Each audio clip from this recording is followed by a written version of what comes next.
Hi guys, welcome to my news channel Bhojpuri information में आप लोगों का स्वागत है। आज हम बात करने वाले खेसारी भैया के गाना आया हुआ है जो कि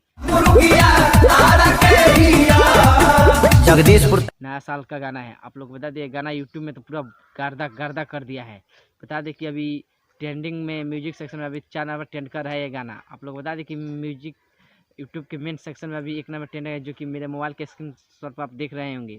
आप लोग बता दें कि आज खेसारी भैया का गाना बहुत ज़बरदस्त हो चुका है। बता दिए गाना पूरा झंडा गाड़ दिया है जो कि इसका लाइक का और की बात की जाए तो आप मेरे स्क्रीनशॉट पर देख रहे हैं इसका लाइक कितना है, और व्यू की बात की जाए तो 4.4 व्यू। और मेरे वीडियो बनाते शायद हो सकता है और म्यूजिक में अभी 4 नंबर पे ट्रेंड करा है। मेरे वीडियो डालते अगर लगता है कि 1 नंबर पे अपना ट्रेंड कर सकता है जो कि अभी मेरे वीडियो आप लोग को पसंद आया तो प्लीज़ मेरे वीडियो को लाइक कर दीजिएगा और मेरे चैनल सब्सक्राइब कर दीजिएगा।